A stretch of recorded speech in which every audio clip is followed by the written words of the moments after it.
Assalamualaikum warahmatullahi wabarakatuh. Halo, perkenalkan nama saya Perli Wijayanti dari kelas 2B, Prodi Pendidikan Agama Islam dari Fakultas Tarbiyah.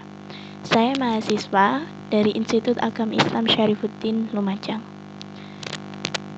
Di semester 2 kali ini, saya mendapatkan tugas media pembelajaran, yakni dosen pembimbingnya Bapak Dr. Ahmad Ihwanul Mutakin, MPDI.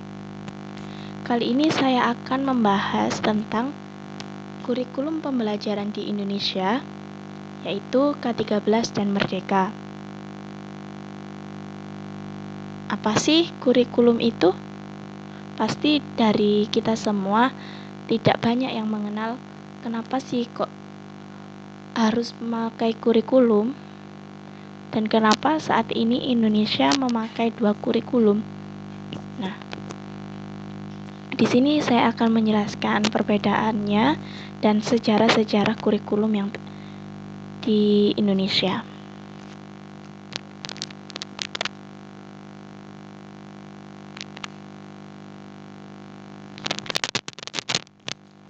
Apa sih kurikulum itu? Mungkin teman-teman juga masih bertanya-tanya ketika kita sekolah dulu, kenapa kok harus memakai kurikulum? Yang pertama, dalam dunia pendidikan, kurikulum menjadi hal yang sangat penting. Tanpa adanya kurikulum yang tepat, para peserta didik tak akan memperoleh target pembelajaran yang sesuai. Kurikulum berisi sekumpulan rencana, tujuan, dan materi pembelajaran agar mencapai target dan tujuan pembelajaran yang baik. Jika dilihat secara etimologis, kurikulum berasal dari bahasa Yunani, yaitu karir yang berarti pelari, serta kurir yang berarti tempat berpacu.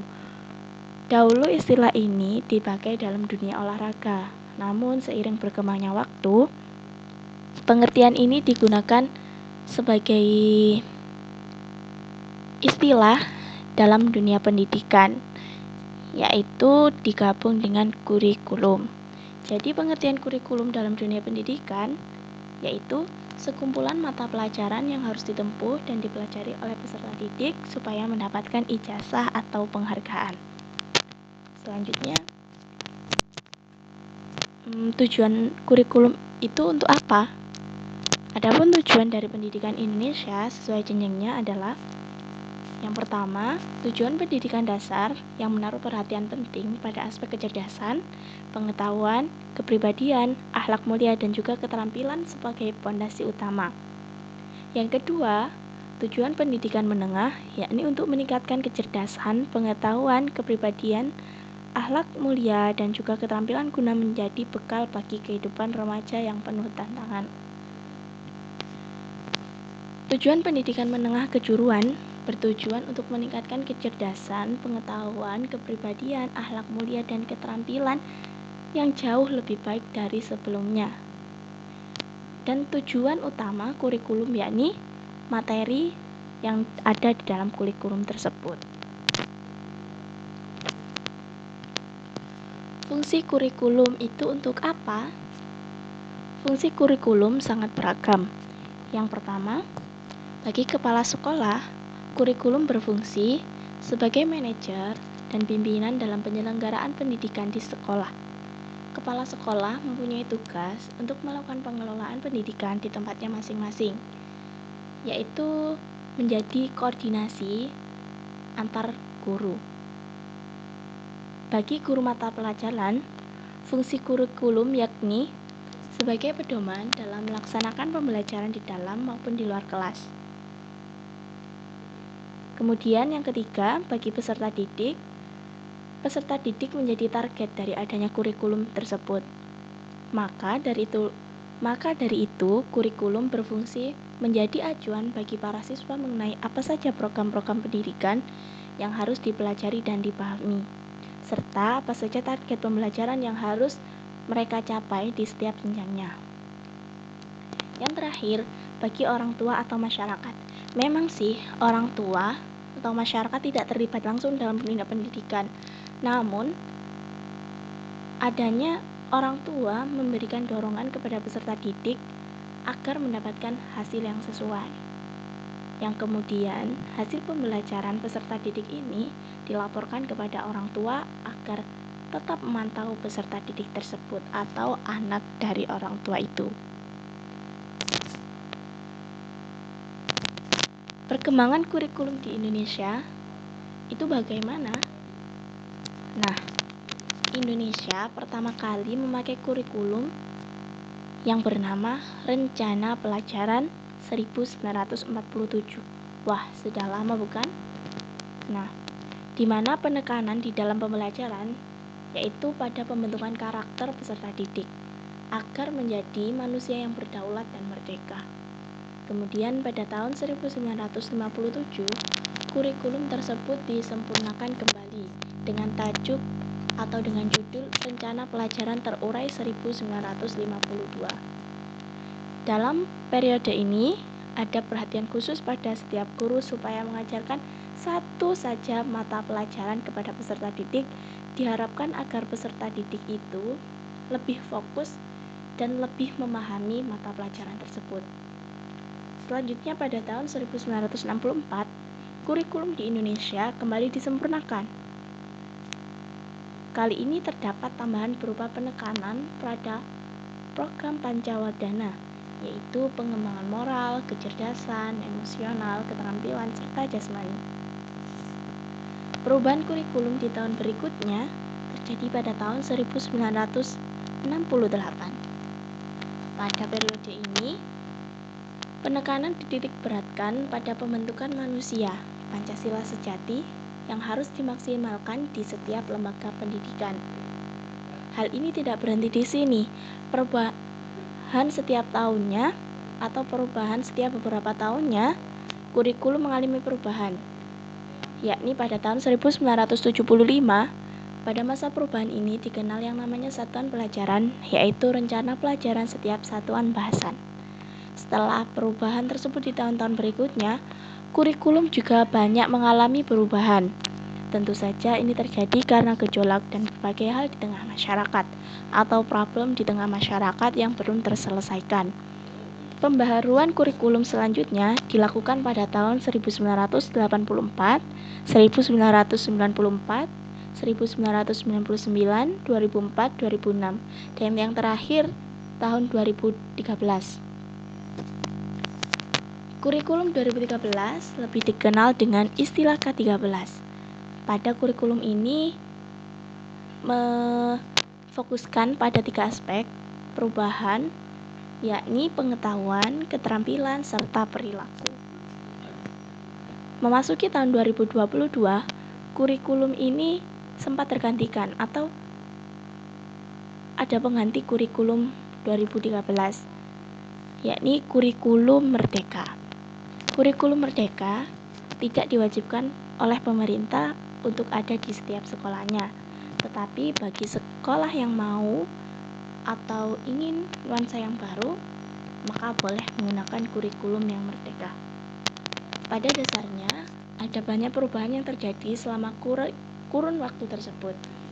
Tak hanya pada proses penilaian saja, namun kurikulum juga terus harus diperbarui, karena dengan kurikulum menjadikan harapan bahwa dunia pendidikan di Indonesia menjadi semakin maju. Para peserta didik menjadi perhatian utama dari adanya kurikulum ini agar menjadi peserta didik yang jauh lebih bernilai. Kembali lagi ke pembahasan tadi. Sudah saya singgung kurikulum yang digunakan Indonesia saat ini. Apa sih? Indonesia saat ini memakai 2 kurikulum. Yang pertama K13 dan yang kedua kurikulum merdeka.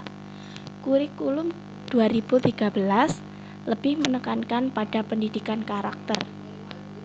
Sedangkan kurikulum merdeka merupakan kurikulum dengan pembelajaran intrakurikuler atau ekstrakurikuler yang beragam, di mana konten akan lebih optimal agar peserta didik memiliki cukup waktu untuk mendalami konsep dan menguatkan kompetensi.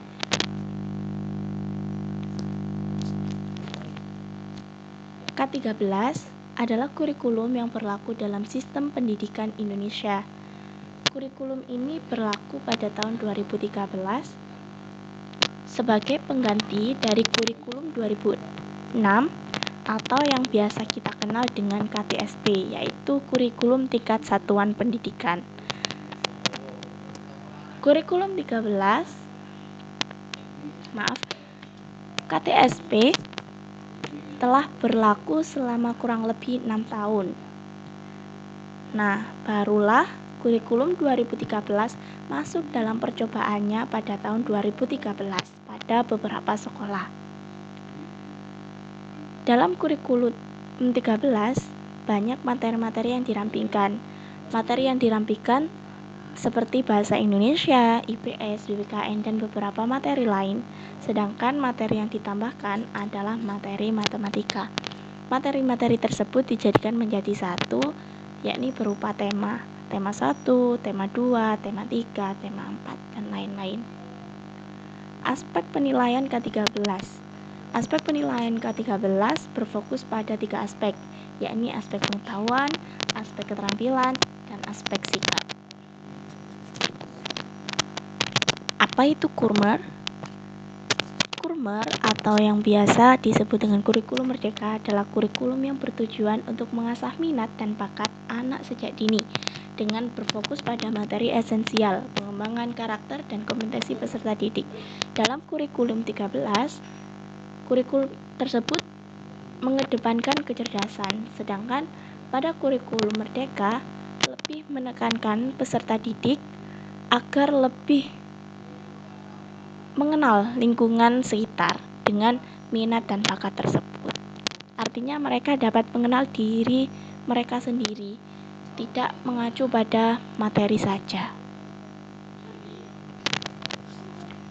Nah, tadi itu merupakan sebagian dari perbedaan kurikulum 13 dan kurikulum merdeka. Lebih jelasnya, mari kita simak berikut.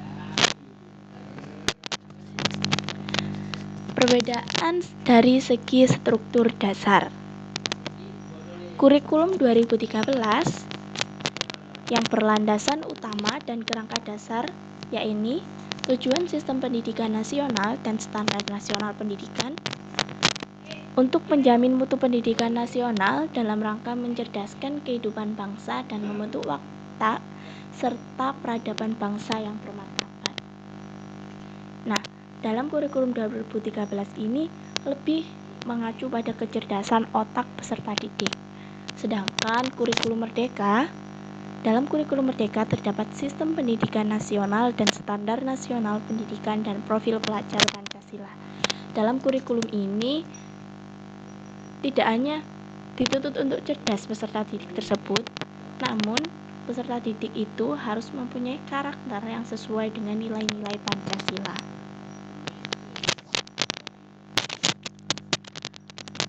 Perbedaan dari segi kompetensi sasaran. Kurikulum 2013 yakni kompetensi yang dikembangkan disebut KD atau kompetensi dasar. Dalam kurikulum 2013 ada 4 jenis kompetensi dasar. Yang pertama, kompetensi inti spiritual atau disingkat dengan KI1, kompetensi inti sosial atau yang disingkat dengan KI2, atau kompetensi kunci pengetahuan disingkat dengan KI3, dan yang terakhir kompetensi kunci keterampilan atau yang biasa disingkat dengan KI4. Sedangkan dalam kurikulum merdeka tidak mengenal istilah KD-KD tersebut. KD-KD tersebut sudah hilang, digantikan dengan CP atau capaian pembelajaran. Di dalam penyusunan capaian pembelajaran disusun secara bertahap, yaitu fase A kelas 1 sampai 2, fase B kelas 3 sampai 4, fase C kelas 5 sampai 6, fase D kelas 7 sampai 9, fase E kelas 10, dan yang terakhir fase F kelas 11 sampai 12.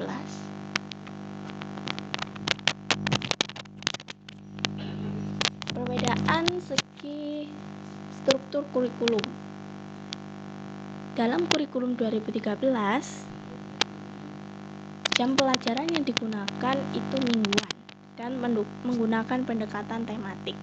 Tematik tadi yang berupa dengan ringkasan atau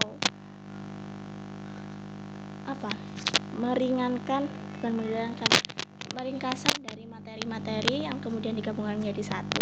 Nah, itu disebut tematik. Sedangkan dalam kurikulum merdeka dapat disusun berdasarkan mata pelajaran atau pendekatan mata pelajaran. Kurikulum merdeka ini tidak lagi diringkas, melainkan dipisah, namun tidak seperti dengan KTSP 2006 tadi, yang waktunya penilaian tersebut selama 1 tahun. Yang mata pelajaran informatika akan menjadi mata pelajaran wajib di tingkat SMP, dan untuk kalangan sekolah dasar ada materi tambahan yakni IPAS, yaitu IPA dan IPS. Bukan tambahan sih, tapi keduanya digabungkan menjadi satu. Perbedaan dari segi pembelajaran. Kurikulum 2013 yakni pendekatan saintifik digunakan untuk semua mata pelajaran dan organisasinya, terutama di SD dan MI menggunakan pendekatan tematik. Sedangkan dalam kurikulum merdeka, guru dan sekolah dapat menggunakan pendekatan pembelajaran yang berbeda dalam situasi saat ini. Misalnya dalam pendekatan sains, teknologi dan masyarakat, pendekatan konseptual, pendekatan konstruktivisme, pendekatan saintifik, pendekatan deduktif, pendekatan induktif, pendekatan konsep, pendekatan realistik, dan pendekatan open-end problem. Selanjutnya, perbedaan dari segi penilaian. Dari segi penilaian, kurikulum 2013 menilai dari ketiga aspek tadi, yakni pengetahuan, keterampilan, sikap, dan perilaku.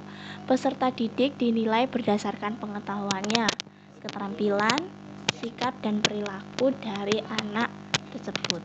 Sedangkan kurikulum merdeka mengedepankan penguatan profil pelajar Pancasila, yaitu seperti kegiatan intrakurikuler dan ekstrakurikuler. Jadi dalam kurikulum merdeka ini, peserta didik diharapkan lebih mengeksplor dirinya, lebih mengenal dirinya, agar supaya mudah berinteraksi satu sama lain. Dan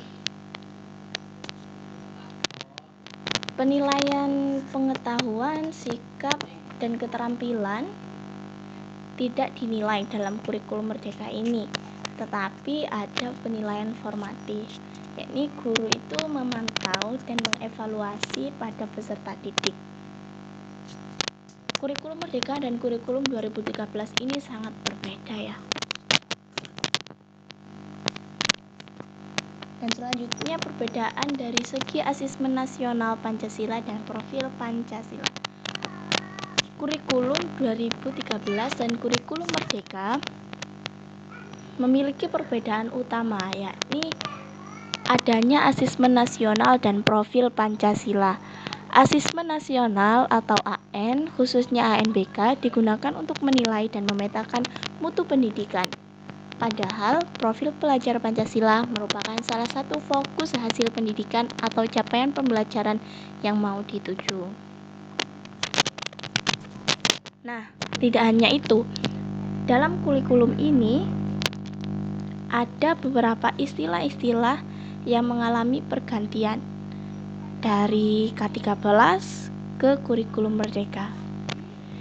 Di dalam K13 ada dikenal dengan adanya promes, silabus, KI atau kompetensi inti. Sedangkan di dalam kurikulum merdeka dikenal dengan istilah prosem, ATP, alur tujuan pembelajaran, dan yang terakhir CP atau capaian pembelajaran. Promes dan prosem ini sama, namun berbeda istilah. Silabus dan ATP juga sama, namun juga dibedakan istilahnya. Kompetensi inti dan capaian pembelajaran juga sama. namun berbeda nama saja gitu. Di kurikulum 2013 dikenal dengan adanya RPP, yaitu rencana pembelajaran, dan di kurikulum Merdeka dikenal dengan modul ajar. Di kurikulum 2013 adanya kompetensi dasar atau yang biasa disebut dengan KD, sedangkan di kurikulum Merdeka disebut dengan TP atau tujuan pembelajaran. Biasanya nilai-nilai yang digunakan sebagai batas atau capaian peserta didik itu disebut dengan KKM di kurikulum 2013, sedangkan di kurikulum Merdeka disebut dengan KKTP atau kriteria ketercapaian tujuan pembelajaran. Yang selanjutnya ada IPK yang diganti dengan IKTP, indikator ketercapaian tujuan pembelajaran, dan yang selanjutnya penilaian harian juga diganti dengan sumatif, PTS diganti dengan STS, sumatif tengah semester, PAS yang kemudian diganti dengan SAS, sumatif akhir semester, yang kemudian indikator soal diganti dengan indikator asesmen, dan yang terakhir penilaian teman sejawat diganti dengan nilai formatif. Nah, pergantian-pergantian tersebut yang membedakan antara kurikulum 13 dengan kurikulum Merdeka. Wah, tidak terasa nih ya.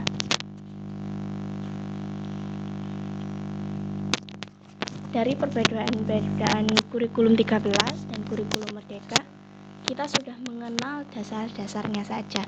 Untuk lebih mendalamnya mungkin kita bahas di lain waktu. Ya, minimnya waktu mungkin ini saja yang dapat saya sampaikan. Semoga bermanfaat bagi teman-teman. Jika masih ada salah, kita ini sama-sama belajar, dan mungkin koreksiannya akan disampaikan langsung oleh Bapak dosen pembimbing. Terima kasih untuk teman-teman yang telah menonton. Semoga bermanfaat ilmu yang saya sampaikan, dunia dan akhirat. IAI Syarifuddin keren. Yuk mondok sak kuliah di IAI Syarifuddin. Jangan lupa follow IG saya. Terima kasih. Wassalamualaikum warahmatullahi wabarakatuh.